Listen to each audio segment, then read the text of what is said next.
जी बिस्मिल्लाहिर्रहमानिर्रहीम।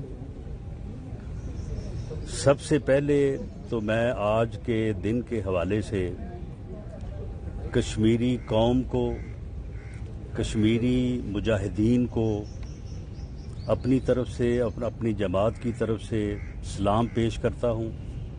उन्होंने पिछले 2 सालों में कुर्बानी और जद्दोजहद की जो उम्दा मिसालें कायम की हैं,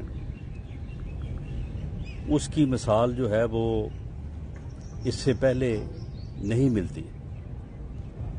हिंदुस्तान ने और मोदी गवर्नमेंट ने जिस तरह से जुल्म और बर्बरियत को कश्मीर में रवा रखा हुआ है,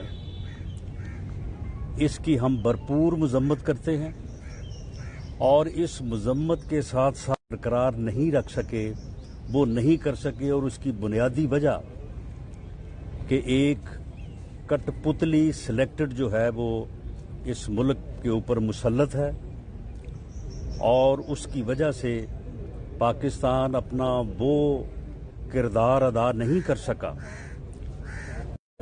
इंतहाई शर्मिंदगी के साथ ये देखना पड़ता है कि एक करारदाद नहीं पास करवा सके हम इस जुल्म के खिलाफ।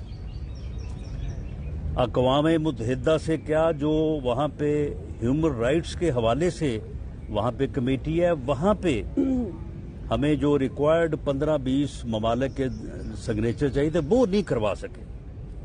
मासवाए इसके कि जो मौजूदा हुकूमत का वतीरा है कि प्रोपेगेंडा करते चले जाते हैं। हर बात पे इनका प्रोपेगेंडा अंदरू, यानी मुल्क के अंदर भी, मुल्क को भी प्रोपेगेंडे से चला रहे हैं और बाहर भी जो है वो खारजा पॉलिसी भी जो है वो सारी की सारी जो है वो प्रोपेगेंडे के ऊपर जो है वो महीत है। और इसलिए हम कश्मीर के अपने भाइयों से जो है वो इस बात पे शर्मिंदा भी हैं और हम उनके साथ इज़हार यकजहती करते हैं।